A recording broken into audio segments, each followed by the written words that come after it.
황혼의 이야기 채널에 오신 시청자 여러분, 진심으로 환영합니다. 오늘 여러분과 함께하게 되어 매우 기쁩니다. 지금부터 들려드릴 이야기에 귀 기울여 주시기 바랍니다. 남편은 아내 몰래 모아둔 비상금을 전부 어머니에게 맡겼습니다. 그러던 어느 날, 남편이 급히 수술을 받아야 하는 상황이 닥치자 시어머니는 이렇게 말했습니다. 그 돈, 내 도련님 집 사주는 데 썼다. 그리고 제 행동은 시어머니를 평생 후회하게 만들었습니다. 해질녘 병원 복도는 어찌나 길고 차갑게 느껴지던지요. 천장의 형광등은 창백하고 싸늘한 빛을 쏟아내 모든 것에 본래 색을 앗아가는 듯했습니다. 거울처럼 비칠 정도로 깨끗하게 닦인 대리석 바닥은 지치고 불안한 얼굴들을 비추었고, 사람들은 영혼 없는 그림자처럼 서로를 스쳐 지나갔습니다. 코를 찌르는 특유의 소독약 냄새는 다른 어떤 냄새와도 섞이지 않았습니다. 그것은 마치 인간이라는 존재의 연약함과 굳게 닫힌 병실문 너머에 존재하는 고통을 상기시키는 씁쓸한 알림과도 같았습니다. 저는 차가운 스테인리스 의자에 앉아 두 손을 꽉 깍지 낀 채 손가락 마디가 하얗게 질릴 정도로 힘을 주고 있었습니다. 제가 여기 앉아 있은 지 얼마나 되었을까요?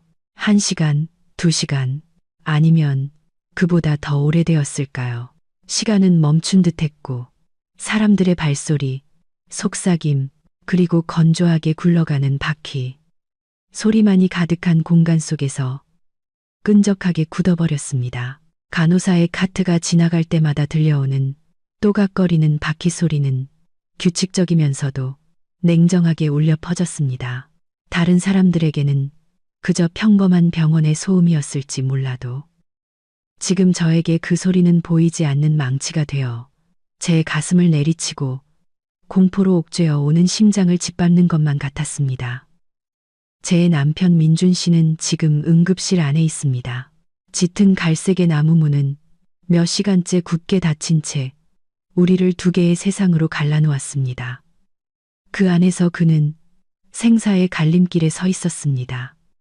그리고 밖에서는 이름 모를 혼란스러운 감정에 휩싸인 채 외롭고 무력하게 앉아 있는 것 말고는 제가 할 수 있는 일이 아무것도 없었습니다.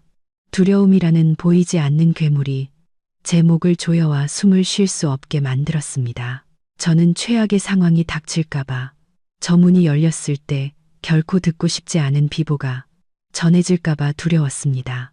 걱정은 마치 수많은 개미떼가 속을 파고드는 것처럼 제게 남은 마지막 한 조각의 평정심마저 갉아먹고 있었습니다. 제 주위로 사람들은 여전히 오가고 있었습니다. 한 노부부는 서로를 부축하고 있었고, 할머니는 할아버지의 어깨에 기대어 흐느끼고 있었습니다. 고뇌에 찬 얼굴의 한 중년 남성은 수술실 문 앞을 서성이며 연신 담배를 피워 물었습니다. 한 젊은 여자는 전화기에 대고 오열하고 있었습니다. 저마다 다른 고통, 다른 짐을 지고 있었습니다. 하지만 이 순간 저는 기이할 정도로 외로웠습니다. 그들의 고통은 그들의 것이고 제 고통은 오롯이 저 혼자 감당해야 할 몫이었습니다.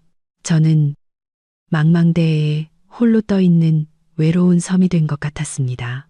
아무도 이해할 수 없고 아무도 나눌 수 없었습니다. 복도 끝을 바라보았습니다. 유리창 너머로 희미한 저녁 노을이 비쳐 들어와 새하얀 벽을 누렇게 물들이고 있었습니다. 또 하루가 저물어가고 있었고 우리 부부의 내일이 어떻게 될지 저는 알 수 없었습니다. 바퀴 굴러가는 소리는 여전히 규칙적이고 잔인하게 제 심장을 짓누르고 주변의 공간까지 으스러뜨렸습니다. 불과 몇 시간 전만 해도 우리의 작은 집은 따뜻하고 평화로웠습니다. 모든 것이 늘 그렇듯 평범하게 흘러갔습니다. 너무나 익숙한 일상이었기에 이렇게 갑작스럽고 잔인하게 모든 것이 무너질 수 있으리라고는 상상조차 하지 못했습니다. 저는 아직도 생생하게 기억합니다. 점심 식사를 마치고 식탁을 정리하고 있을 때였습니다. 민준 씨는 소파에 앉아 신문을 대충 훑어보며 여전히 투덜거리고 있었습니다. 오늘 국이 좀 짠 것 같은데. 그는 약간 불평 섞인 목소리로 말했지만 그것은 제게 어리광을 부리고 싶을 때마다 나오는 그 특유의 애교 섞인 투정이었습니다. 저는 미소를 지으며 여전히 식탁을 닦으며 대꾸했습니다. 그래야 우리 사랑이 더 깊어지지. 밥 한 그릇 더 먹으면 간이 딱 맞을 거야. 그가 웃음을 터뜨리며 신문을 접고 제 쪽으로 걸어오려 했습니다. 하지만 모든 것은 눈 깜짝할 사이에 일어났습니다. 그는 갑자기 멈춰섰고 얼굴색이 변하더니 한 손으로 머리를 감싸 쥐었습니다. 술에 취한 사람처럼 몇 걸음 비틀거리다 그대로 바닥에 쓰러졌습니다. 무거운 몸이 타일 바닥에 부딪히는 소리는 참혹하게 들렸습니다. 동시에 그의 손에 스친 커피 테이블 위에 유리컵이 바닥으로 떨어져 산산조각이 났습니다. 고요한 점심시간에 울려 퍼진 날카로운 파열음은 제 인생에 곧 닥쳐올 폭풍우를 예고하는 천둥소리 같았습니다. 저는 잠시 그 자리에 얼어붙었고 두 발은 땅에 뿌리 박힌 듯 움직이지 않았습니다. 하지만 이내 본능이 저를 현실로 되돌려 놓았습니다. 저는 급히 그에게 달려가 무릎을 꿇었습니다. 민준 씨, 왜 그래요? 그는 대답이 없었고 두 눈은 굳게 감겨 있었습니다. 숨은 가쁘고 힘겨워 보였습니다. 얼굴은 창백해졌고 이마와 관자놀이에서는 식은땀이 비 오듯 흘렀습니다. 저는 완전히 공황 상태에 빠졌습니다. 그를 일으켜 세우려고 안간힘을 썼지만 의식을 잃은 성인 남자의 몸은 어찌나 무거운지요.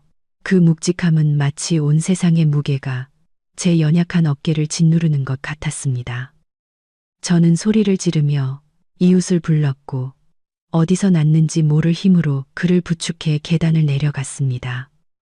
그의 이마에서 전해져 오는 뜨거운 열기가 제 손을 데일 듯 했습니다. 비정상적이고 무서운 열기였습니다. 계단을 한 칸 내려가는 것이 영원처럼 길게 느껴졌습니다. 머릿속은 텅 비었고 오직 그를 병원으로 데려가야 한다는 생각, 최대한 빨리 가야 한다는 생각뿐이었습니다. 어디로 가는지도 모른 채 달리는 택시 안에서 저는 남편을 품에 꼭 껴안았습니다. 그의 가슴에 귀를 대고 약하고 불규칙하게 뛰는 심장 소리를 들었습니다. 너무 무서워서 울음조차 나오지 않았습니다. 눈물이 핑 돌았지만 다시 안으로 삼켜버렸습니다. 씁쓸했습니다. 창밖의 풍경은 급하게 돌린 필름처럼 빠르게 스쳐 지나갔습니다. 햇살은 여전히 노랗고 나무는 여전히 푸르렀으며 사람들은 길 위를 걷고 있었습니다. 저 바깥 세상은 여전히 평범하게 돌아가고 있었지만 오직 저의 세상만이 무너져 내리고 있었습니다. 과장님의 진료실에서는 오래된 서류 냄새와 옅은 약품 냄새가 났습니다. 깨끗하고 정돈되어 있었지만 차갑고 거리감이 느껴지는 공간이었습니다. 50대로 보이는 과장님은 머리가 희끗했고 근엄한 표정이었지만 눈빛에서는 연민이 느껴졌습니다. 그는 안경을 고쳤으며 저를 똑바로 쳐다보았고 낮고 분명한 목소리로 말했습니다. 김민준 환자분 보호자 되시죠? 안타까운 소식을 전하게 되어 유감입니다. 남편분께서 뇌동맥류 파열 진단을 받으셨습니다. 상황이 매우 위급합니다. 동맥류가 이미 터져서 지주막하 출혈이 발생했습니다. 즉시 수술을 진행해서 동맥류를 결찰해야 합니다. 그렇지 않으면 환자의 생명이 위험합니다.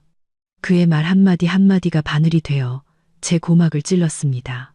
뇌동맥류, 출혈, 수술, 낯선 의학 용어들이 제가 들어본 그 어떤 것보다 무섭게 다가왔습니다. 저는 깊은 바닷속으로 가라앉는 기분이었습니다. 주변 공기는 끈적하게 변했고 저는 숨을 쉴 수가 없었습니다. 제 주변 세상은 보이지 않는 유리벽으로 가로막힌 듯 했습니다. 의사 선생님이 계속 말하는 것이 보였고, 입은 움직였지만 소리는 멀게만 들렸습니다. 윙윙거리는 소리만 맴돌았습니다. 선생님, 그럼 성공 확률은 높은가요? 저는 겨우 목소리를 냈습니다. 제 목소리가 어찌나 떨리고 낯설게 들리던지요. 수술 성공률은 비교적 높습니다.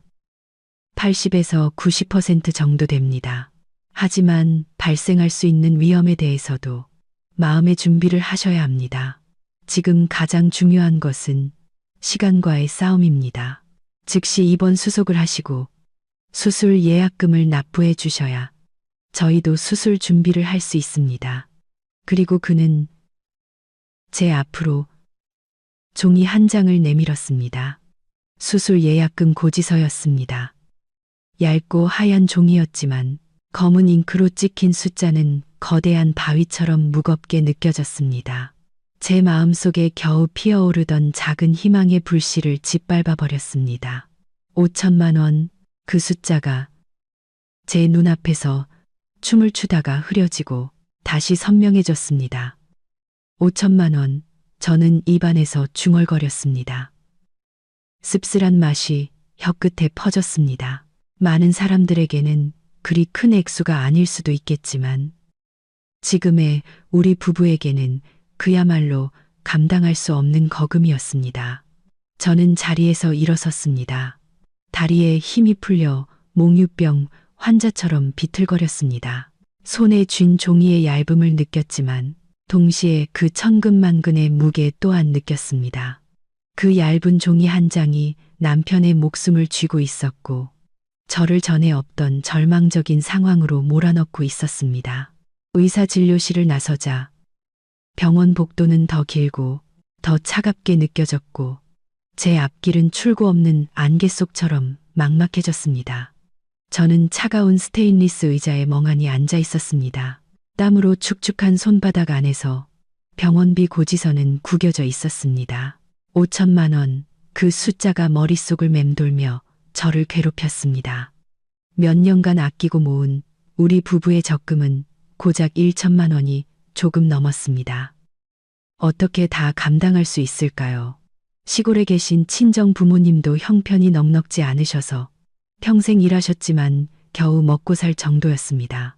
이런저런 생각을 하던 중 머릿속에 마지막 희망의 불씨가 떠올랐습니다.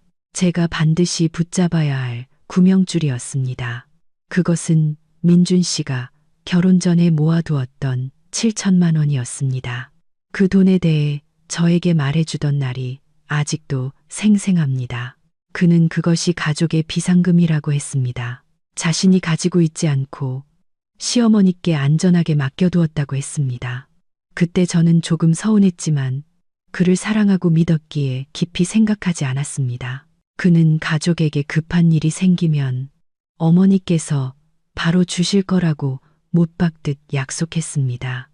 지금 그의 목숨을 구하는 것보다 더 큰 일이 어디 있겠습니까? 저는 떨리는 손으로 가방에서 휴대폰을 꺼냈습니다.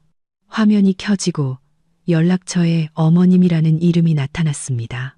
저는 심호흡을 하며 가슴속에서 미친 듯이 뛰는 심장을 진정시키려 애썼습니다. 손가락은 화면 위에서 몇 초간 망설이다가 이내 단호하게 통화 버튼을 눌렀습니다. 신호음이 몇 번 울린 후 수화기 저편에서 전화를 받았습니다. 하지만 제게 들려온 것은 익숙한 시어머니의 목소리가 아니라 시끄럽고 소란스러운 소음이었습니다. 사람들의 웃음소리, 신나는 음악 소리, 잔 부딪히는 소리가 들려왔습니다. 집에 무슨 잔치라도 벌어진 것 같았습니다. 제 마음은 형언할 수 없이 무겁게 가라앉았습니다. 이곳에서 저는 애가 타 죽을 지경인데 집에서는 아무 일 없다는 듯이 즐겁게 지내고 있다니요. 여보세요. 누구세요? 시어머니의 목소리는 방해받은 듯 다소 짜증 섞이고 날카롭게 들렸습니다. 저는 목구멍에 차오르는 울음을 억지로 삼키며 쉬어버린 목소리로 말했습니다. 어머님, 저예요. 서연이에요. 아, 서연이구나. 무슨 일이니? 웬일로 전화를 다 했어? 그녀는 물었지만 목소리에는 여전히 조급함이 묻어났습니다. 수화기 너머의 소음은 조금도 줄어들지 않았습니다. 어머님, 민준 씨가요. 저는 어디서부터 말을 꺼내야 할지 몰라 우물쭈물했습니다. 목에 돌덩이라도 걸린 듯 말이 나오지 않았습니다. 민준이가 왜? 빨리 말해봐. 엄마, 지금 손님 와 계신다. 그녀의 목소리에 담긴 무관심은 제 얼굴에 찬물을 끼얹는 것 같았습니다. 저는 눈을 감고 용기를 내어 한숨에 말했습니다. 어머님, 민준 씨가 쓰러져서 응급실에 실려왔어요. 의사 선생님이 뇌동맥류가 터져서 급하게 수술해야 한대요. 수술비가 5천만 원이래요. 저는 숨을 죽이고 수화기 저편의 반응을 기다렸습니다. 소음이 조금 잦아드는 것 같더니 짧고 무거운 침묵이 흘렀습니다. 제 심장이 쿵쿵 뛰는 소리가 들리는 듯 했습니다. 저는 그 침묵이 아들을 걱정하는 어머니의 당혹감 때문이기를 바라고 또 바랐습니다. 하지만 저는 틀렸습니다. 그 침묵은 제가 상상할 수 있는 그 어떤 것보다 더 냉혹하고 잔인한 진실의 서막이었습니다. 영원처럼 느껴지는 침묵이 흐른 후 시어머니의 목소리가 다시 전화기 너머로 들려왔습니다. 하지만 이번에는 조급함 대신 이해할 수 없는 망설임이 묻어났습니다. 뭐라고? 수술비가 5천만 원이라고. 네, 어머님. 지금 바로 돈을 내야 수술할 수 있대요. 어머님, 전에 민준 씨가 맡겨둔 7천만 원 있잖아요. 그 돈 좀 지금 주실 수 있을까요? 사람 목숨이 더 중요하잖아요. 어머님, 저는 거의 애원하듯 말하며 제 모든 희망을 그녀의 대답에 걸었습니다. 저는 그녀가 아무리 저를 마음에 들어 하지 않아도 민준 씨는 그녀의 친아들이니 죽어가는 것을 보고만 있지는 않을 거라고 믿었습니다. 하지만 그 뒤에 이어진 말은 제 세상을 완전히 무너뜨렸습니다. 아이고, 그 돈 말이야. 시어머니는 연극처럼 과장된 한숨을 내쉬었습니다. 내가 이 말하면 네가 또 서운해할까봐 걱정되는데 그 돈, 내 도련님 태우일에 썼다. 제 뇌가 순간 멈추는 것 같았습니다. 제가 잘못 들은 건 아닌지 확신할 수 없었습니다. 저는 더듬거리며 되물었습니다. 어머니 뭐라고요? 도련님 무슨 일에 쓰셨다고요? 그러자 그녀의 목소리는 갑자기 또렷해지며 다소 거만한 투로 변했습니다. 마치 자신이 한 일이 당연하고 논쟁의 여지가 없다는 듯이 말입니다. 태우가 곧 장가가는데 신부감 쪽에서 서울에 집이 있어야 결혼시키겠다고 하잖니. 내 도련님이 몇 년을 일해도 모은 돈이 얼마 안 되잖아. 형이랑 형수가 집안의 어른인데 동생 장가도 못 가는 걸 그냥 보고만 있을 순 없지 않니. 우리도 가진 게 없으니 하는 수 없이 민준이 돈으로 아파트 계약금 보태준 거야. 이것도 다 우리 가족 미래를 위한 일 아니겠니. 그녀가 내뱉는 말들은 마치 남의 이야기를 하듯 가볍고 태연했습니다. 하지만 저에게는 수천 개의 칼날이 되어 심장을 꿰뚫는 것 같았습니다. 7천만 원, 남편이 가족의 비상금이라고, 이런 위급한 순간을 위한 구명줄이라고 신신당부했던 그 돈을 그녀는 다른 사람의 미래를 위해 마음대로 처분해버린 것이었습니다. 아이러니하게도 그 사람은 바로 남편의 동생이었습니다. 어떻게 저희한테 한마디 상의도 없이 그러실 수가 있어요. 제 목소리는 두려움 때문이 아니라 분하고 억울해서 떨렸습니다. 너희한테 물어보면 허락했겠니?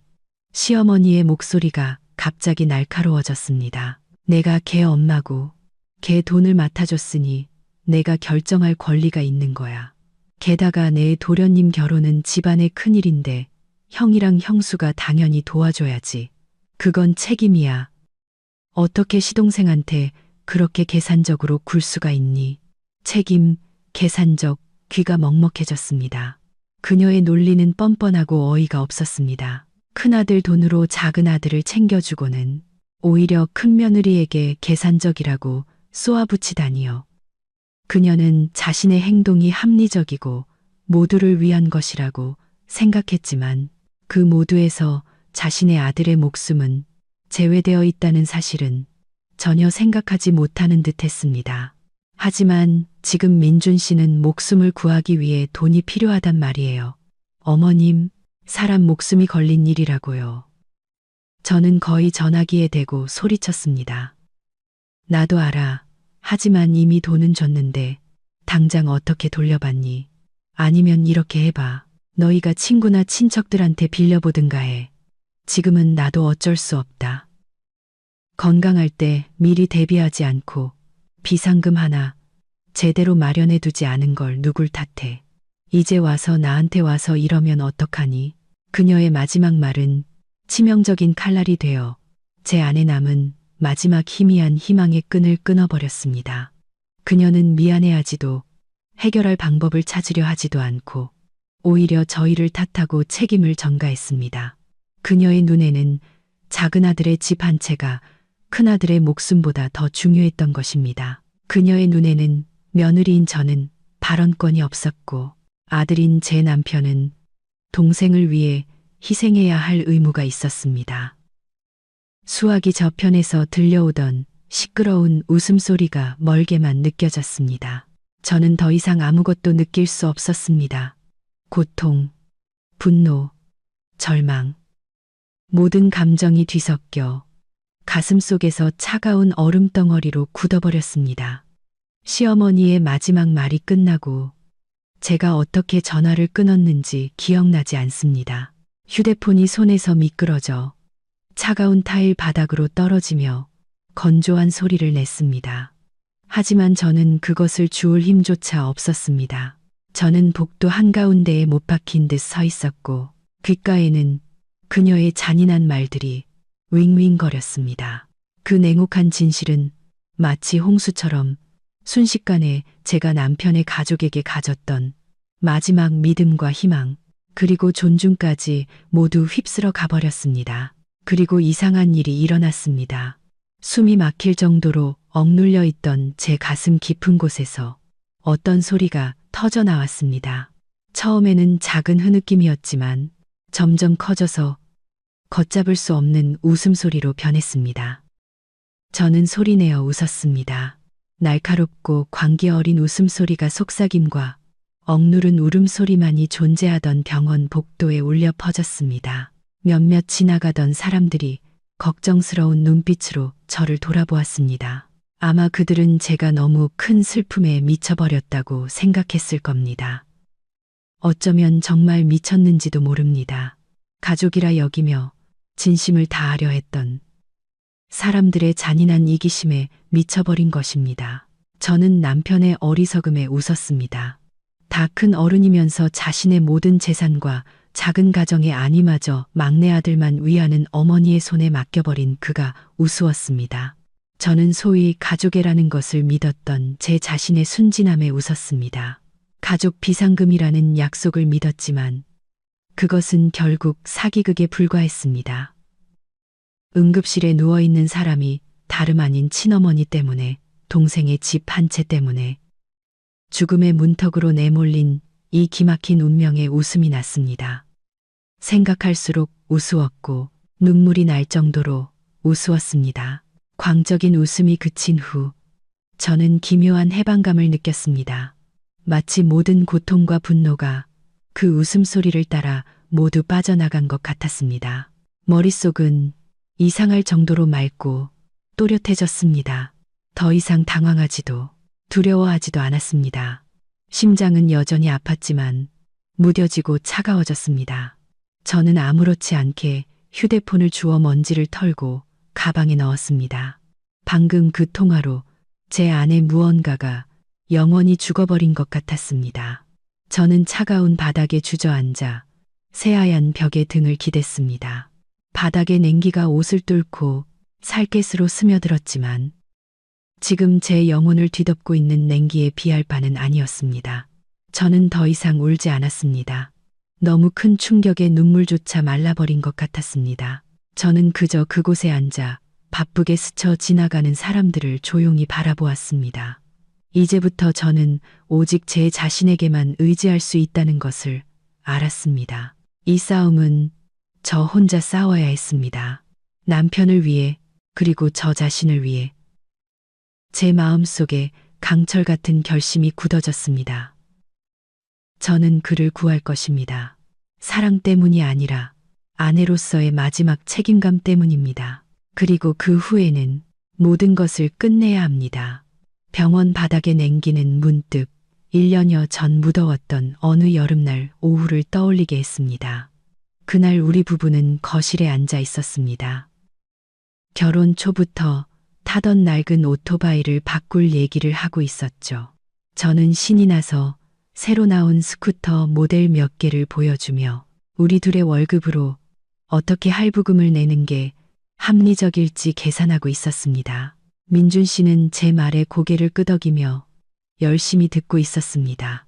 그러다 그가 갑자기 저를 멈칫하게 하는 말을 했습니다. 그냥 일시불로 사자. 할부 같은 거 복잡하게 하지 말고. 저는 놀랐습니다. 일시불로 살 돈이 어디 있어. 우리 적금 다 합쳐도 겨우 절반 정도밖에 안 되는데. 민준 씨가 웃었습니다. 약간 자랑스러우면서도 어딘가 부자연스러운 미소를 띠고 있었죠. 그는 목소리를 낮춰 마치 중요한 비밀을 말하듯 제 귀에 속삭였습니다. 나 따로 모아둔 돈 있어. 7천만 원 정도. 결혼하기 전부터 모은 돈이야. 7천만 원. 그 액수에 저는 정말 놀랐습니다. 그가 성실하고 열심히 일하는 사람인 줄은 알았지만 그렇게 큰 돈을 모았을 줄은 몰랐습니다. 하지만 제 안에 피어오르던 기쁨과 감탄은 그의 다음 말에 실망감으로 바뀌었습니다. 그 돈 내가 안 갖고 있고 어머니한테 다 드렸어. 왜 어머니한테 드렸어요? 저는 물었습니다. 마음속에는 이미 작은 파문이 일었지만 최대한 평범한 목소리를 유지하려 애썼습니다. 그는 머리를 긁적이며 제 질문에 조금 당황한 듯 보였습니다. 남자가 돈 갖고 있으면 씀씀이가 커지잖아. 어머니한테 맡겨두는 게 확실하지. 우리 엄마 꼼꼼하시고 계획적으로 돈 쓰시니까. 엄마한테 있는 게 제일 안전해. 안전. 그 두 단어가 귓가에 낯설게 울렸습니다. 누구에게 안전하다는 걸까요?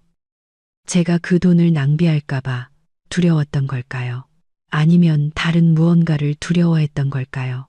그 순간 우리 둘 사이에 보이지 않는 벽이 세워진 것 같았습니다. 저는 그의 설명 속에 은근히 배어있는 경계심과 불신을 느꼈습니다. 그가 아무리 합리적으로 들리는 이유를 대며 변명하려 해도 저는 알 수 있었습니다. 그의 생각 깊은 곳에서 저는 여전히 외부인이었습니다. 그의 가족, 특히 그의 어머니만이 그가 가장 중요한 것을 믿고 맡길 수 있는 존재였습니다. 저는 침묵했고 더 이상 다투지 않았습니다. 하지만 그날 오후 우리 집의 공기는 이상하게도 숨 막히게 변했습니다. 저는 여전히 밥을 짓고 청소를 하고 웃으며 이야기했지만 그 웃음은 온전하지 못했습니다. 보이지 않는 그 벽은 눈에 보이지 않았지만 저는 항상 그 존재를 느낄 수 있었습니다. 그것은 집안의 크고 작은 결정을 할 때 시어머니의 의견이 항상 제 의견보다 더 중요하게 여겨지는 순간에 존재했습니다. 그것은 우리가 사소한 다툼을 할 때마다 그가 무조건적으로 어머니 편을 드는 방식에 존재했습니다.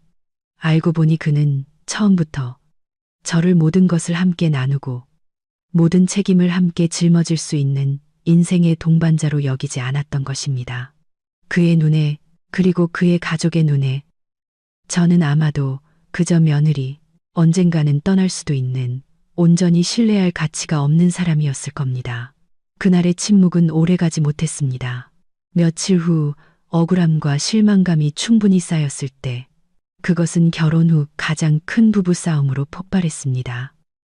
저는 더 이상 아무 일도 없었던 것처럼 행동할 수 없었습니다.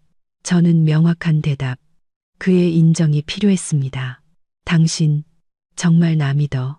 침실에서 마주 앉아 있을 때 제가 단도직입적으로 물었습니다. 민준 씨는 제 질문에 놀란 듯 했습니다. 무슨 이상한 소리야. 안 믿었으면 결혼했겠어. 믿었다면 왜 나한테 그렇게 큰 돈을 숨겼어요? 왜 아내인 나한테 주지 않고, 아니면 최소한 우리 부부 공동 명의로 된 통장에 넣어두지 않고 어머니한테 맡긴 거냐고요. 저는 감정이 격해져 목소리가 갈라지기 시작하며 다그쳤습니다. 그는 한숨을 쉬며 피곤한 기색을 드러냈습니다. 말했잖아. 엄마가 갖고 있는 게 더 안전하다고. 이상한 생각 좀 그만할 수 없어. 그건 내 돈이고 내가 결정할 권리가 있는 거야. 내 돈. 그 말은 채찍이 되어 제 자존심을 후려쳤습니다. 민준 씨, 우리는 부부예요. 결혼하면 당신 것, 내 것이 아니라 우리 것이 되어야 해요. 결혼은 신뢰와 나눔을 바탕으로 세워지는 거예요. 가장 기본적인 돈 문제에서조차 나를 믿지 못한다면 이 결혼이 무슨 의미가 있어요. 당신이 문제를 복잡하게 만들고 있어. 그가 언성을 높이기 시작했습니다. 내가 엄마한테 맡긴 건 이 가정을 위해서 그런 거야. 그건 우리 비상금이야. 나중에 집에 큰일이 생겨서 필요하면 내가 말 한마디만 하면 엄마가 바로 주실 거야. 우리 엄마 그런 분 아니야. 당신 자꾸 엄마 나쁘게만 생각하지 마. 어머님을 나쁘게 생각하는 게 아니에요. 우리 둘 사이의 신뢰에 대해 말하고 있는 거예요. 저도 더 이상 평정심을 유지할 수 없었습니다. 이해 못하겠어요. 문제는 어머니가 돈을 가지고 있다는 게 아니라 당신이 신뢰를 엉뚱한 곳에 두었다는 거예요. 당신은 당신 아내보다 당신 어머니를 더 믿고 있어요. 당신 스스로 우리 사이에 장벽을 세운 거라고요. 말다툼은 그렇게 계속되었고 누구도 양보하지 않았습니다. 그는 제가 속 좁고 이기적이며 항상 시어머니에 대한 편견을 가지고 있다고 생각했습니다. 저는 그가 가부장적이고 우유부단하며 아내의 감정을 전혀 존중하지 않는 사람이라고 생각했습니다. 결국 다툼을 끝내기 위해 그는 확신에 찬 목소리로 말했습니다. 약속할게. 그건 우리 가족 비상금이야. 우리가 필요할 때 엄마가 반드시 주실 거야. 나만 믿어. 그때 저는 너무 지쳤고 또 여전히 그를 사랑했기에 그 약속을 믿기로 했습니다. 어쩌면 내가 너무 예민한 것일지도 모른다고. 그가 그런 것도 다 우리 미래를 걱정해서 그런 것이라고 스스로를 위로했습니다. 하지만 지금 병원의 차가운 타일 바닥에 앉아 그 약속을 떠올리니 그것은 씁쓸한 희극처럼 느껴졌습니다. 그날에 확고했던 그의 약속은 이제 그의 뇌 속 동맥류처럼 산산조각이 나버렸습니다. 제가 그토록 지키고 가꾸려 노력했던 신뢰는 결국 거짓과 기만이라는 토대 위에 세워져 있었던 것입니다. 과거의 다툼에 대한 기억이 사라지고 저는 병원의 차가운 바닥이라는 냉혹한 현실로 돌아왔습니다. 더 이상 절망도 분노도 없었습니다. 오직 텅 빈 공허함과 냉정한 결단만이 남았습니다. 저는 천천히 손을 짚고 일어섰습니다. 몇 시간 동안 움직이지 않고 앉아 있었더니 몸이 뻣뻣하고 쑤셨습니다. 하지만 머리는 그 어느 때보다 맑았습니다. 저는 무엇을 해야 할지 알았습니다. 저는 원무과 수납 창구로 향했습니다. 그곳에는 여전히 몇몇 사람들이 걱정스러운 얼굴로 수속을 밟고 있었습니다.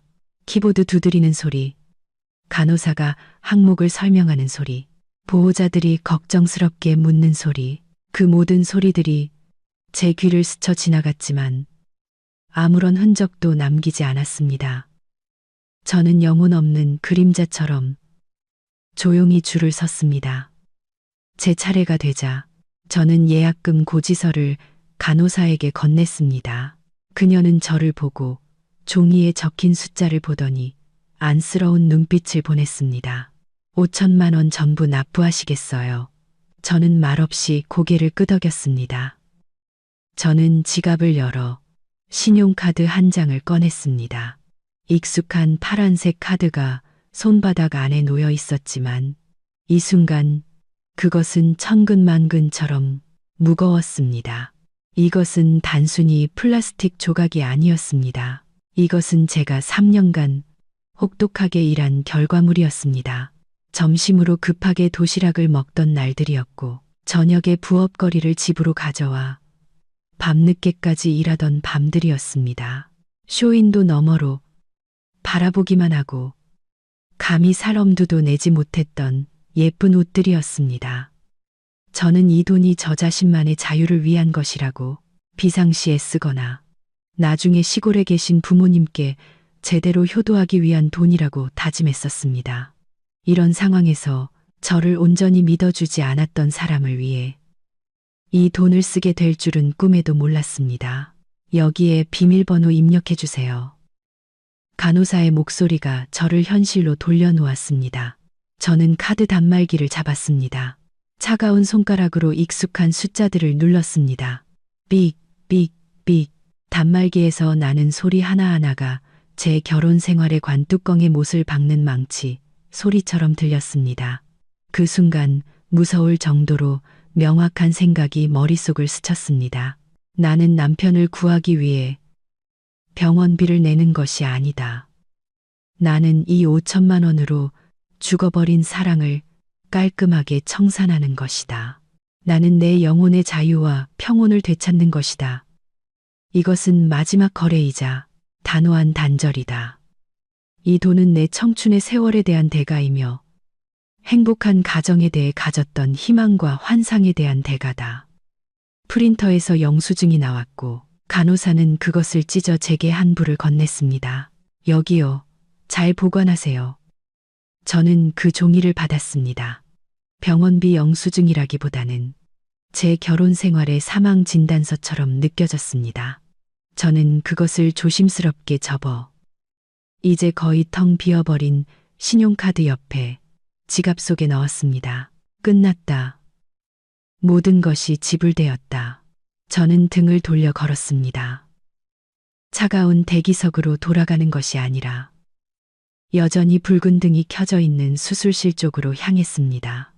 제 발걸음은 더 단단해졌지만 제 심장은 이미 얼음장처럼 차가워져 있었습니다. 결제를 마친 후 저는 복도 끝 비상계단 근처에 인적이 드문 곳을 찾았습니다. 혼란스러운 생각들을 정리할 시간이 조금 필요했습니다. 누군가와 이야기하고 싶었습니다. 판단 없이 들어줄 수 있는 사람, 제게 조금의 힘이라도 줄 수 있는 사람. 가장 먼저 떠오른 사람은 부모님이 아니었습니다. 그분들께 더 이상 걱정을 끼치고 싶지 않았습니다. 저는 교복을 입던 시절부터 가장 친한 친구인 지연이를 떠올렸습니다. 그 아이는 저를 가장 잘 이해해 주었고, 제가 민준 씨 집에 며느리로 들어가 겪어야 했던 억울함을 유일하게 아는 친구였습니다. 저는 휴대폰을 열어 짧은 메시지를 작성했습니다. 모든 상황을 가장 적나라하게 설명했습니다. 지연아, 민준 씨 쓰러져서 응급실 왔어. 의사가 뇌동맥류 파열이라서 급하게 수술해야 한대. 수술비가 5천만 원이야. 시어머니가 갖고 있던 7천만 원은 도련님 집 사주는 데 썼대. 방금 내 적금 깨서 병원비 다 냈어. 메시지를 보내자마자 30초도 채 되지 않아 휴대폰이 미친 듯이 울렸습니다. 지연이었습니다. 전화를 받자마자 수화기 저편에서 분노에 찬 목소리가 제 귀에 쏟아졌습니다. 뭐라고? 너 미쳤어. 서연아. 어떻게 그런 멍청한 짓을 할 수가 있어. 그 집 사람들 사람도 아니야. 어떻게 너한테 그리고 자기 아들한테 그럴 수가 있냐고.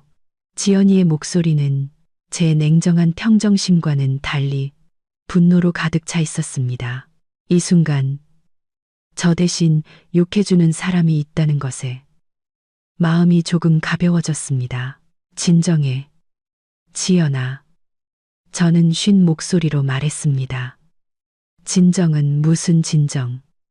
지연이는 거의 소리를 질렀습니다.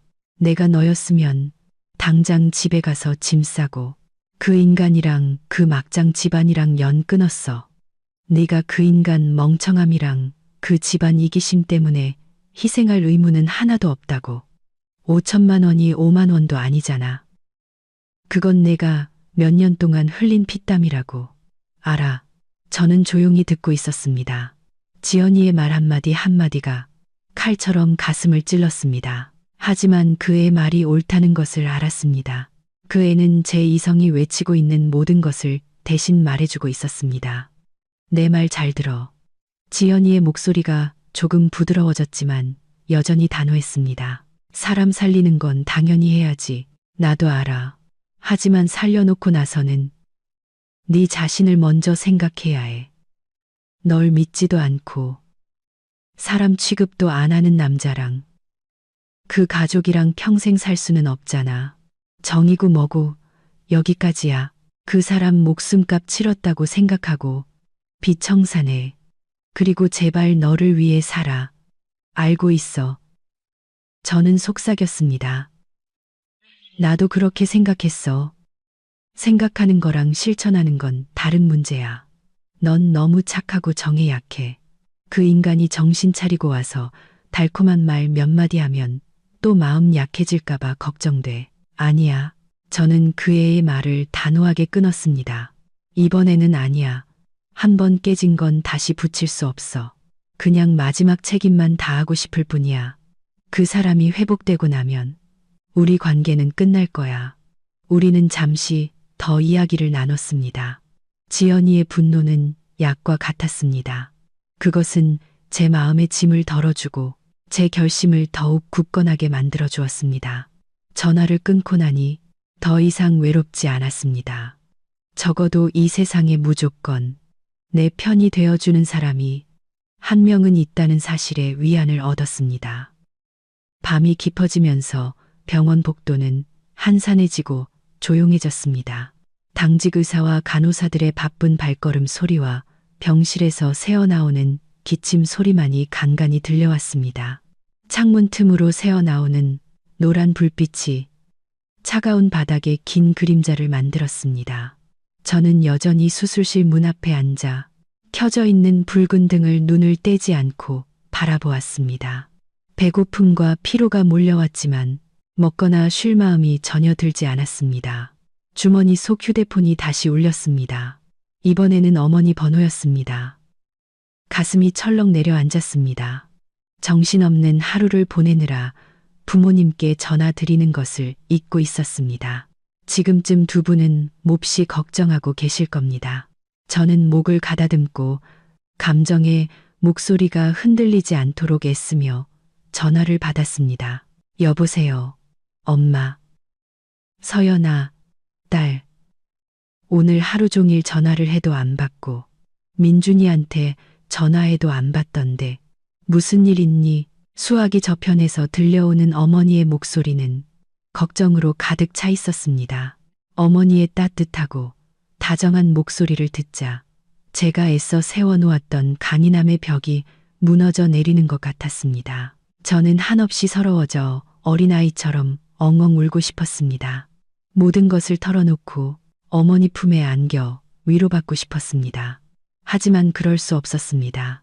시골에 계신 부모님은 형편이 넉넉지 않고 건강도 좋지 않으셨습니다.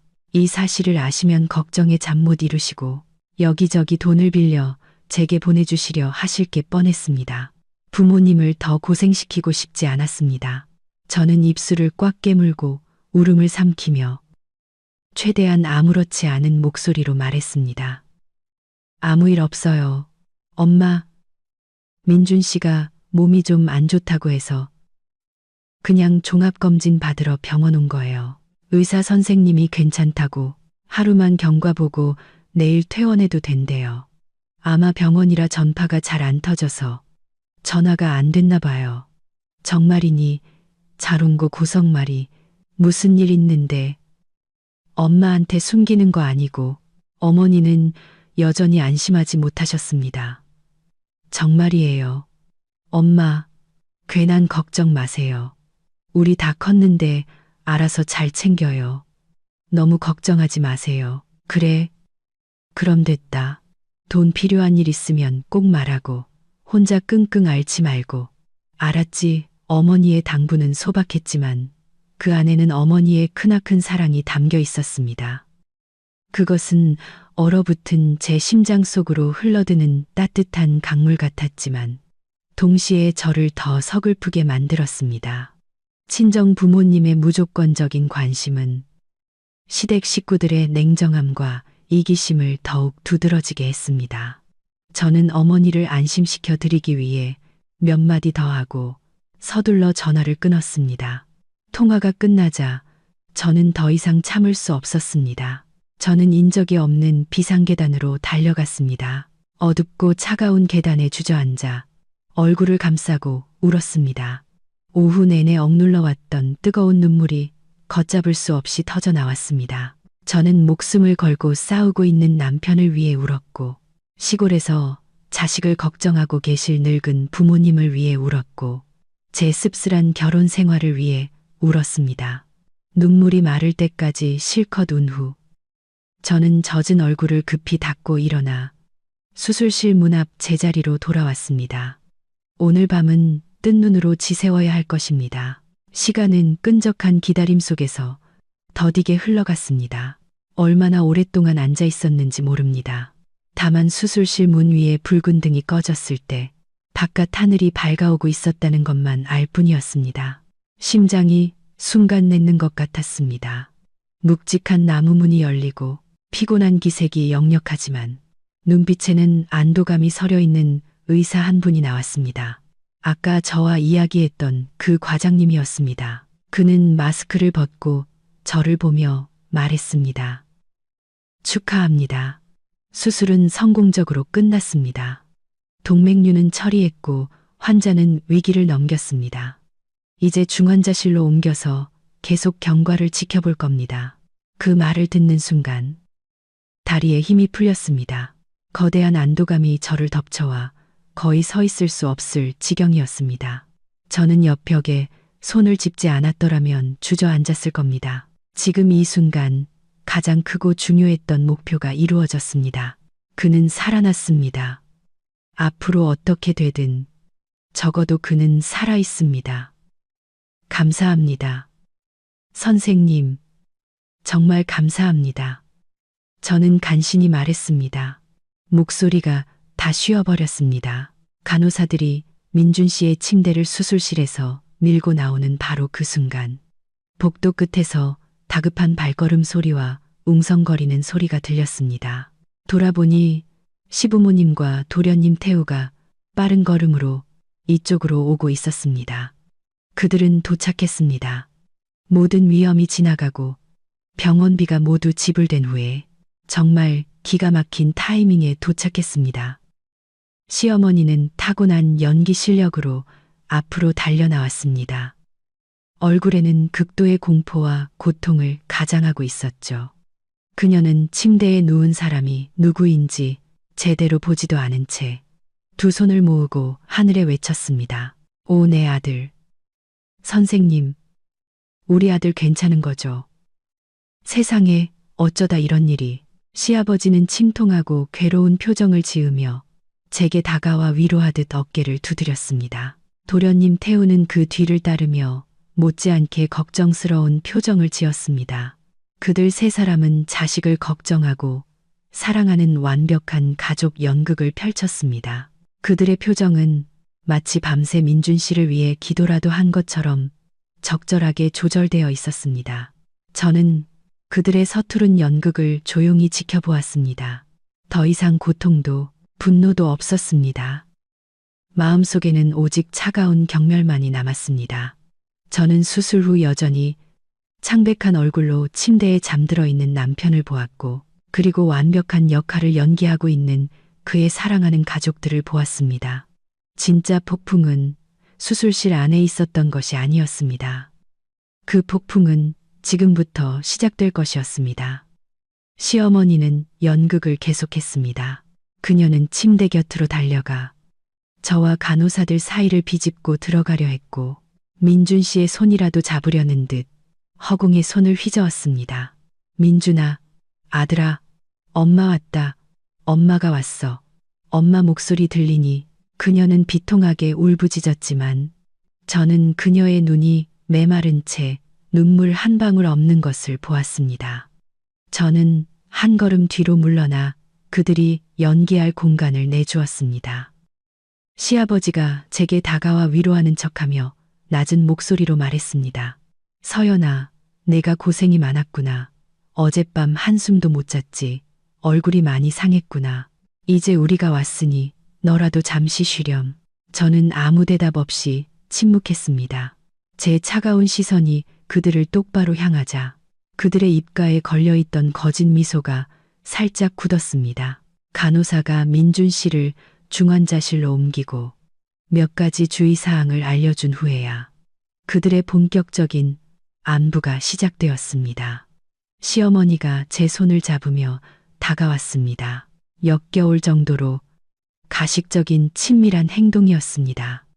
얘야, 내가 정말 대단하다. 혼자서 이 모든 일을 다 처리하고 아버님이랑 내가 얼마나 걱정했는지 몰라. 너한테 계속 전화했는데 안 돼서 무슨 일이라도 난 줄 알았다.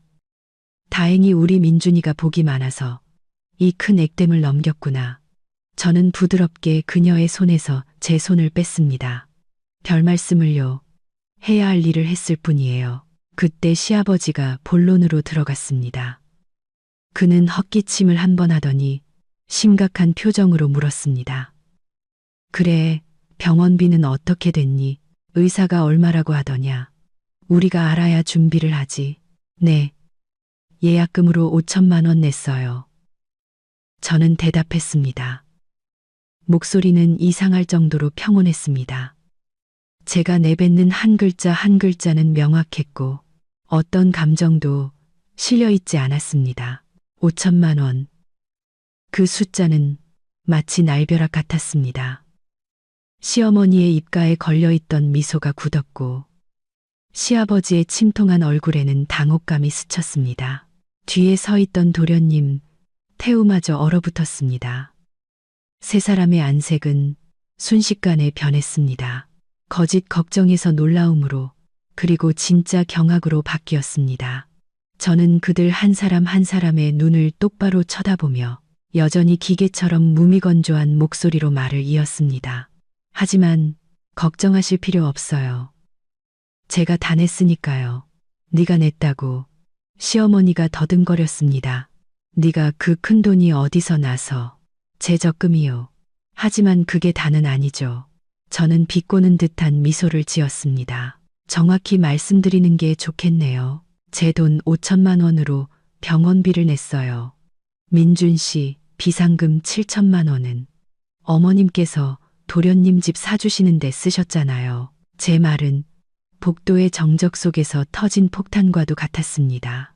분위기는 즉시 숨막힐 듯한 긴장감에 휩싸였습니다. 시어머니의 얼굴은 붉어졌다가 창백해졌습니다. 그녀는 제가 시아버지와 태우 앞에서 모든 것을 폭로할 줄은 몰랐던 것입니다. 당황스러움은 금세 분노로 바뀌었습니다. 그녀는 뻔뻔하게 변명하기 시작했습니다. 너 지금 무슨 소리 하는 거야? 내가 동생 일 챙겨준 건 우리 집안일인데 내가 왜 여기서 그런 말을 해? 그리고 그건 민준이 돈이었어. 내가 걔 엄마니까 권리가 있지. 넌 며느리 주제에 어떻게 시어머니한테 그런 식으로 말대꾸를 해? 어머님, 저는 그녀의 말을 끊었습니다. 제 목소리는 처음으로 날카롭고 차가워졌습니다. 지금 저 안에 누워있는 사람은 제 남편이고 어머님 아들이에요. 그 사람 목숨이 중요해요. 아니면 도련님 집이 더 중요해요. 서투른 연극의 막은 내렸고 그들의 이기심과 뻔뻔함은 병원의 환한 대낮의 비달에 완전히 드러났습니다. 이틀 후 민준 씨는 중환자실에서 일반 병실로 옮겨졌습니다. 몸은 여전히 약했지만 머리에 하얀 붕대를 감은 채 완전히 의식을 되찾았습니다.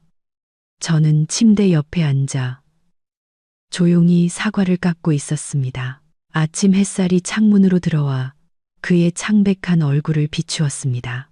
연극이 탄로난 시댁 식구들은 보양식을 만들어 오겠다는 핑계를 대고 먼저 돌아갔고 저 혼자 그를 돌보게 되었습니다. 민준 씨가 살짝 몸을 움직였고 피곤한 눈을 떠 저를 바라보았습니다. 서연아, 그의 목소리는 심하게 쉬어 있었습니다. 깼어요. 어디 불편한 데는 없어요. 저는 갓 깎은 사과를 작은 접시에 담으며 습관처럼 물었지만 목소리에는 이전과 같은 따뜻함이나 걱정이 담겨 있지 않았습니다. 그는 고개를 저었고 병실을 둘러보다가 다시 저를 보았습니다. 눈빛에는 당혹감이 서려 있었습니다. 나 여기 얼마나 있었어? 이틀 됐어요. 수술은 성공했고 위기는 넘겼어요. 저는 짧게 대답했습니다. 그는 한참 동안 침묵했습니다. 흩어진 기억의 조각들을 맞추려는 듯 보였습니다. 그리고 그는 제가 언젠가는 물어볼 것이라고 예상했던 질문을 했습니다. 수술비 많이 나왔어. 저는 사과 깎던 손을 멈추고 그의 눈을 똑바로 쳐다보았습니다. 저는 그가 진실을 마주하기를, 자신의 우유부단함과 맹목적인 믿음이 초래한 결과를 직시하기를 바랐습니다. 5천만 원. 저는 조금의 망설임도 없이 말했습니다. 그의 동공이 눈에 띄게 수축했습니다. 얼굴색이 변했습니다. 그는 입을 열어 무언가 말하려 했지만 결국 아무 말도 하지 못했습니다. 당혹감과 놀라움이 그의 얼굴에 역력했습니다. 5천만 원. 그럼 돈은 어디서? 그는 이미 답을 짐작한 듯 더듬거렸습니다. 내 돈으로. 저는 얼음장처럼 차가운 목소리로 말했습니다. 내가 3년 동안 모은 적금. 당신 돈은 어머님이 도련님 집 사주는 데 썼으니까. 지독한 침묵이 병실을 감쌌습니다. 저는 그의 얼굴 근육이 경련하는 것을 보았습니다. 그는 제 시선을 피하며 고개를 돌려 하얀 베개에 얼굴을 묻었습니다. 그의 어깨가 가늘게 떨리기 시작했습니다. 그가 울고 있는지 아니면 어떤 감정을 억누르고 있는지 알 수 없었습니다. 그는 미안하다는 말 한마디, 변명 한마디도 하지 않았습니다. 오직 침묵과 떨리는 어깨뿐이었습니다. 그의 침묵은 그 어떤 말보다 저를 더 아프고 실망스럽게 만들었습니다. 저는 사과를 다 깎아 작은 조각으로 자른 후 포크를 꽂아 침대 옆 탁자 위에 놓았습니다. 기운 차리게 사과 좀 먹어요. 갑자기 그가 손을 휘둘러 접시를 세게 쳐냈습니다.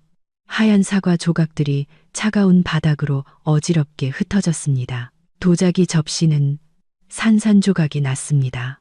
그 행동은 저를 향한 것이 아니라 수치심, 죄책감, 자책, 그리고 자신의 무력함이 터져 나온 것이었습니다. 그는 저를 마주할 용기도, 진실을 마주할 용기도 없었습니다. 그저 무생물의 화풀이를 할 뿐이었습니다. 저는 바닥에 널브러진 잔해들을 말없이 바라보았습니다. 심장은 완전히 식어버렸습니다. 그날 오후 시어머니가 혼자 도시락을 들고 찾아왔습니다. 그녀는 병실의 긴장된 분위기와 아직 치워지지 않은 바닥의 파편들을 보았지만 애써 아무 일 없는 척했습니다. 그녀는 도시락을 탁자 위에 놓으며 다정한 목소리로 말했습니다. 민준아, 아들, 엄마가 비둘기 죽 끓여왔다. 이거 먹고 얼른 기운 차려야지. 민준 씨는 여전히 벽을 향해 돌아누운 채 대답이 없었습니다. 저는 자리에서 일어나 복도로 나갔습니다. 이 여자와 한 공간에 더 이상 있을 수 없다는 것을 알았습니다. 저는 모든 것을 한 번에 그리고 영원히 확실히 해야 했습니다. 시어머니는 그런 저를 보고 따라 나왔습니다. 아마 아침의 무례한 태도에 대해 저를 훈계하고 싶었던 모양입니다. 인적이 드문 복도에서 그녀는 더 이상 다정한 척하지 않았습니다. 예. 내가 말하는데 너 너무 기어오르지 마. 내가 5천만 원 내서 내 남편 살린 건 아내로서 당연한 도리야. 그걸로 유세 떨면서 하고 싶은 말 다 하고 하고 싶은 대로 다 하려고 생각하지 마. 저는 돌아서서 그녀의 눈을 똑바로 쳐다보았습니다. 이번에는 더 이상 침묵하지 않았습니다. 어머님, 마지막으로 하나만 여쭤볼게요. 솔직하게 대답해 주세요. 뭘 물어? 그녀는 팔짱을 끼고 도전적인 표정을 지었습니다. 저는 심호흡을 하고 차분하지만 단호한 목소리로 말했습니다. 만약 그날 저에게 5천만 원이 없었다면, 만약 제가 돈 한 푼 없는 가난한 며느리였다면, 어머님은 도련님 집 계약금을 빼서 민준 씨를 살리셨을까요? 제 질문은 그녀의 전곡을 찌르는 칼날 같았습니다. 그녀는 얼어붙었고 거만하던 얼굴은 당황스러움으로 일그러졌습니다. 그녀는 제 시선을 피하며 우물쭈물했습니다. 무슨 그런 쓸데없는 소리를 하니? 만약이라는 건 없어. 그냥 네 또는 아니오로만 대답해 주세요. 저는 한 글자 한 글자 힘주어 말했습니다. 침묵이 길어졌습니다. 그녀는 왼쪽을 봤다가 오른쪽을 봤다가 입술만 달싹일 뿐 아무 말도 하지 못했습니다. 그리고 그 침묵이야말로 가장 명확한 대답이었습니다. 결국 제 날카로운 시선을 견디지 못한 그녀는 중얼거리듯 말했습니다. 이미 계약금 다 넘어갔고 서류 절차도 다 끝났는데 어떻게 돌려받아? 그걸로 충분했습니다. 그녀의 이기적인 논리가 확인되었습니다. 그녀에게는 부동산 매매 계약서 한 장이 아들의 목숨보다 더 가치 있었던 것입니다. 마지막 한 방울의 물이 잔을 넘었습니다. 모든 정, 모든 존중, 이 가족과 관련된 모든 것이 그 순간 저에게는 공식적으로 끝났습니다. 저는 더 이상 아무 말도 하지 않고 조용히 등을 돌려 걸어갔습니다. 그 여자만 부끄러움과 뻔뻔함 속에 홀로 남겨둔 채 말입니다. 일주일 후 민준 씨는 퇴원했습니다. 우리를 데리러 온 사람은 도련님 태우였습니다. 시어머니가 집 계약금 일부를 돌려받아 산 것이라고 자랑하던 번쩍이는 새 차를 타고 말이죠. 집으로 돌아오는 내내 차 안의 공기는 숨 막힐 정도로 무거웠습니다. 저와 민준 씨는 뒷좌석에 앉아 각자 창밖만 바라보았고 한마디도 나누지 않았습니다. 앞좌석에 앉은 시어머니는 여전히 태우에게 결혼식 계획, 웨딩 촬영 장소 등에 대해 쉴 새 없이 떠들어댔습니다. 그녀는 우리를 둘러싼 얼음장 같은 벽을 전혀 느끼지 못하는 것 같았고, 어쩌면 일부러 무시하는 것일지도 몰랐습니다. 익숙한 집에 도착하자 침묵은 더욱 무섭게 느껴졌습니다. 모든 가구는 제자리에 있었지만 예전의 따뜻하고 평화로운 분위기는 사라지고 차가운 거리감만이 남았습니다. 저는 민준 씨를 침실로 부축해 눕혔습니다. 그리고 말없이 옷장 위에서 여행 가방을 꺼냈습니다. 바닥 위로 끌리는 가방 바퀴 소리가 죽음 같은 침묵을 깼습니다. 민준 씨가 놀라 팔을 짚고 몸을 일으켰습니다. 서연아, 뭐 하는 거야? 저는 대답하지 않고 옷장을 열어 제 옷을 하나씩 차분하고 단정하게 가방에 넣기 시작했습니다. 서연아, 미안해. 민준 씨는 마침내 그 두 단어를 내뱉었지만 목소리는 힘없고 무력했습니다. 저는 손을 멈추고 그를 돌아보았습니다. 제 얼굴에는 어떤 감정도 없었습니다. 사과할 필요 없어요. 당신 잘못도 내 잘못도 아니에요. 저는 가방 지퍼를 잠그고 바닥에 똑바로 세웠습니다. 당신 병원비 5천만 원을 결제하던 그 순간 나는 이 돈이 죽어버린 내 사랑에 대한 청산이라고 생각했어요. 당신 목숨을 사주는 동시에 내 자유를 되찾는 거라고. 우리 이걸로 빚은 없는 거예요. 저는 조금의 흔들림도 없는 단호한 눈빛으로 그의 눈을 똑바로 쳐다보았습니다. 우리 끝났어요, 민준 씨. 제 마지막 말은 가볍게 들렸지만 천근만근의 무게를 담고 있었습니다. 그것은 우리 결혼 생활에 명확하고 단호한 마침표를 찍었습니다. 사랑이 식어서가 아니라 신뢰가 사라져서 죽어버린 결혼이었습니다. 제 말이 끝나자마자 민준 씨의 얼굴은 핏기 하나 없이 하얗게 질렸습니다. 그는 마치 사형 선고를 들은 사람처럼 공포와 불신에 가득 찬 눈으로 저를 바라보았습니다. 끝나다니. 그게 무슨 말이야. 어디 가려고. 그는 힘겹게 몸을 바로 세웠습니다. 머리에 수술 자국이 욱신거려 얼굴을 찌푸렸지만 육체적 고통은 마음속에서 타오르는 공황 상태에 비하면 아무것도 아니었습니다. 그는 침대에서 비틀거리며 내려와 제 쪽으로 다가와 팔을 붙잡았습니다. 서연아, 가지마, 제발. 내가 잘못했어. 전부 내 잘못이야. 내가 멍청했고, 내가 나약했어. 나를 때려도 좋고, 욕해도 좋아. 하지만 제발 나를 떠나지는 마. 저는 가만히 서 있었습니다. 팔을 빼낼 생각도 대답할 생각도 없었습니다. 그가 애원하듯 매달리는 것을 내버려 두었습니다. 한때 가정의 기둥이었던 그 남자의 강하고 가부장적인 모습은 온데간데 없고 약하고 처량한 모습만이 남아 있었습니다. 제가 반응이 없자 그는 더욱 겁을 먹었습니다. 그는 지금 자신이 가진 유일한 핑계를 대기 시작했습니다. 봐, 나 아직 환자잖아. 머리 상처도 아직 안 아물었어. 의사 선생님이 돌봐줄 사람이 필요하다고 했단 말이야. 어떻게 이럴 때 떠날 수가 있어. 그렇게 잔인하게 굴지 마. 저는 제 손을 꽉 쥔 그의 손을 내려다보고 다시 그의 눈을 똑바로 쳐다보며 냉정하고 또렷한 목소리로 말했습니다. 걱정 마세요. 지금 당장 가지는 않을 테니까. 그의 눈에 희망의 빛이 스쳤습니다. 정말이야. 네. 저는 확인시켜 주었습니다. 당신이 완전히 회복될 때까지 여기 머물면서 돌봐줄게요. 밥도 해주고 빨래도 해주고 병원에도 제때 데려다 줄게요. 간병인이 해야 할 모든 일을 할 거예요. 저는 그가 제 말의 의미를 완전히 이해할 수 있도록 잠시 멈췄다가 말을 이었습니다.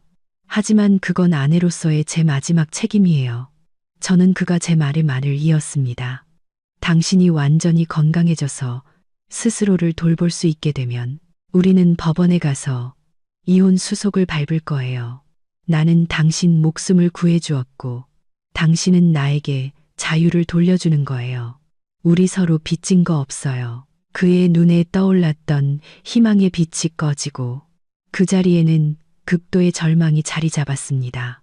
그는 제 손을 놓고 몇 걸음 뒤로 물러서더니 힘이 다 빠진 듯 차가운 바닥에 주저앉았습니다. 그는 헝클어진 머리를 감싸 쥐었고 넓은 어깨가 떨리더니 이내 울음을 터뜨렸습니다. 후회의 조용한 눈물이 아니라 버려진 아이처럼 터져 나오는 통곡이었습니다. 그의 울음소리는 조용한 방 안 가득 처량하고 무력하게 울려 퍼졌습니다. 저는 제 앞에서 무너져 내리는 남자를 바라보며 서 있었습니다. 여행 가방은 여전히 발치에 놓여 있었습니다. 가슴이 조금 아려왔지만 그것은 사랑이 아닌 스쳐 지나가는 연민일 뿐이었습니다. 제 마음속 얼음벽은 전혀 녹지 않았습니다. 그날 이후 우리 집은 이상한 공간이 되었습니다. 다툼 소리도 없었지만 웃음소리도 없었습니다. 저와 민준 씨는 한 지붕 아래 살았지만 마치 하숙집의 낯선 사람들 같았습니다. 저는 약속대로 완벽한 간병인이 되었습니다. 매일 일찍 일어나 그의 영양을 고려한 아침 식사를 준비했습니다. 의사의 지시에 따라 소화가 잘 되는 담백한 음식을 만들었습니다. 제때 약을 챙겨주고 상처에 물이 닿지 않게 머리를 감겨주었습니다. 제가 하는 모든 일은 세심하고 꼼꼼해서 흠잡을 데가 없었습니다. 하지만 그게 전부였습니다. 저는 더 이상 그의 일에 대해 묻지 않았고 하루의 기쁨과 슬픔을 나누지도 않았습니다. 우리 사이에는 병과 일상생활에 관한 짧은 대화만이 오갔습니다. 약 먹을 시간이에요. 죽 다 됐어요. 드세요. 내일 오전 9시에 병원 가야 해요. 민준 씨도 그 변화를 알아차린 듯 했습니다. 그는 제게 아무것도 요구하지 못하고 죄책감 가득한 표정으로 제 보살핌을 묵묵히 받았습니다. 그리고 그는 변하기 시작했습니다. 처음에는 사소한 것들이었습니다. 제가 청소하는 것을 보면 그는 일어나 빗자루를 들려 했습니다. 제가 설거지를 하면 옆에 서서 그릇에 물기를 닦았습니다. 점차 그는 이전에는 손도 대지 않았던 일들을 배우기 시작했습니다. 인터넷으로 요리 동영상을 찾아보며 서툰 솜씨로 간단한 음식을 만들기 시작했습니다. 한 번은 돼지고기 장조림을 태워 부엌이 연기로 자욱해졌는데 그는 저를 쳐다보지도 못하고 미안하다고 중얼거렸습니다. 그는 집안의 모든 지출을 노트에 기록하기 시작했습니다. 이전에는 귀찮다고 여겼던 일이었습니다. 그러던 어느 날 그는 제게 휴대폰 화면을 보여주었습니다. 은행에 가서 월급 통장 비밀번호를 바꿨다고 했습니다.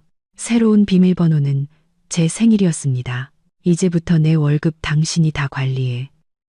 쓰고 싶은데 써. 그는 진심 어린 목소리로 말했습니다. 저는 그를 쳐다보기만 할 뿐 아무 말도 하지 않았고 카드도 받지 않았습니다. 그의 가장 큰 행동은 어느 주말 오후에 있었습니다. 그는 서류 뭉치를 들고 와서 제 앞 테이블 위에 놓았습니다. 변호사 사무실에 다녀왔다고 했습니다. 우리 집 등기부등본에 당신 이름 추가하는 서류야. 여기 서명만 하면 돼. 저는 서류 뭉치를 보고 얼어붙었습니다. 이 집은 결혼 전에 시부모님이 사주신 그의 단독 명의로 된 재산이었습니다. 이것은 저와 그의 가족 사이에 존재했던 가장 큰 보이지 않는 장벽 중 하나였습니다. 그의 이런 행동은 엄청난 노력이며 그의 눈에는 단순한 후회를 넘어 애원과 희망이 담겨 있었습니다. 그는 자신이 가진 모든 것을 동원해 이 결혼을 되돌리려 하고 있었습니다. 저는 그 모든 것을 인지했습니다. 그의 변화를 보았습니다. 하지만 그를 볼 때마다 그 운명의 전화 통화가 떠올랐고 병원에서의 그의 무력한 침묵이 떠올랐습니다. 제 마음의 상처는 너무 깊어서 몇 번의 속죄 행위로 지워질 수 있는 것이 아니었습니다. 저는 여전히 혼란스러웠습니다. 이것이 진심에서 우러나온 뉘우침인지 아니면 곧 잃게 될 아내를 붙잡기 위한 교묘한 술수인지 알 수 없었습니다.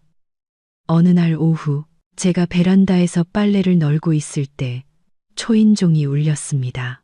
문을 열어보니 택배 기사였고 손에는 봉인된 봉투가 들려 있었습니다. 발신인은 시어머니였습니다. 저는 조금 놀랐습니다. 무슨 일로 이렇게 격식을 차려 편지를 보내셨을까요? 저는 서명을 하고 의심스러운 마음으로 봉투를 들고 집으로 들어왔습니다. 저는 소파에 앉아 조심스럽게 봉투를 열었습니다. 안에는 학생용 노트 몇 장의 손으로 쓴 편지뿐만 아니라 은행 카드도 함께 들어 있었습니다. 저는 편지를 먼저 읽었습니다.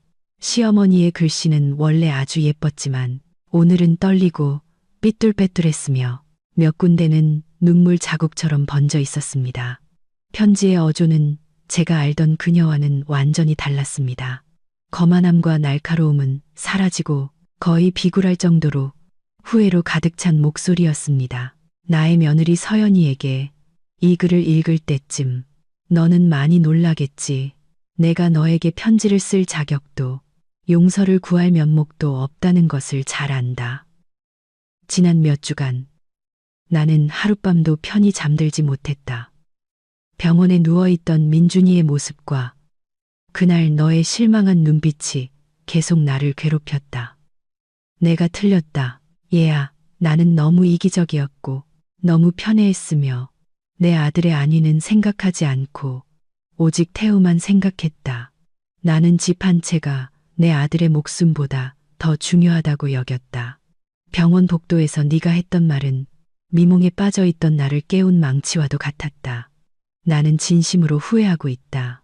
지금 무슨 말을 해도 이미 늦었다는 것을 안다. 돈은 잃어도 다시 벌 수 있지만 한 번 잃은 신뢰는 되찾기 어렵다는 것도 이 카드에는 2천만 원이 들어있다. 이것은 우리가 평생 모은 돈에 조금 더 빌려서 마련한 돈이다. 우선 일부라도 너에게 먼저 보낸다.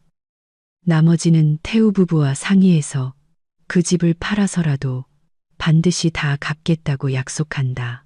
나는 아무것도 필요 없다. 그저 우리 가족이 다시 화목해지기만 바랄 뿐이다. 서연아, 민준이는 너를 진심으로 사랑한다. 그 일이 있은 후로 걔는 넋이 나간 사람 같아. 자기 잘못을 깨달았어. 제발 지난 세월의 부부의 정을 생각해서라도 그 아이에게 바로잡을 기회를 한 번만 주렴. 제발 그 아이를 버리지 말아다오.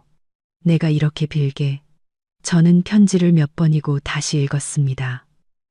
이 말들이 얼마나 진심인지, 아들이 이혼당할까봐 두려워서 하는 말이 얼마나 섞여 있는지 알 수 없었습니다. 하지만 어쨌든 2천만 원을 보낸 행동은 그녀가 정말로 두려워하고 있다는 것을 보여주었습니다. 그녀는 이 아들을 잃을까봐, 가정이 산산조각 날까봐 두려워하고 있었습니다. 편지의 궁극적인 목적은 결국 제가 민준 씨를 떠나지 말아달라는 애원이었습니다. 저는 편지와 은행 카드를 테이블 위에 놓았습니다. 마음에는 어떤 파문도 일지 않았습니다. 지금 저에게 용서란 너무나 사치스러운 것이었습니다. 그날 저녁, 저는 민준 씨에게 편지와 은행 카드를 보여주었습니다. 그는 어머니의 편지를 읽었고 얼굴에는 별다른 감정의 변화가 없었습니다. 다 읽은 후 그는 그것을 테이블 위에 내려놓고 편지와 카드를 모두 제 쪽으로 밀었습니다. 이건 당신 돈이야. 당신이 가져. 그리고 나와 당신의 일은 당신의 어떤 결정이든 받아들일게. 이 편지 때문에 혹은 다른 누구 때문에 당신 생각을 바꿀 필요 없어. 내가 저지른 잘못이니까 내가 책임져야지. 말을 마친 그는 조용히 일어나 부엌으로 갔습니다. 냄비와 그릇이 달그락거리는 소리, 물 흐르는 소리가 들렸습니다. 저는 그가 무엇을 하려는지 알 수 없어 텅 빈 공간을 응시하며 앉아 있었습니다. 잠시 후 익숙하고 고소한 냄새가 풍겨왔습니다. 민준 씨는 김이 모락모락, 나는 라면 한 그릇을 들고 와 제 앞 테이블에 놓았습니다.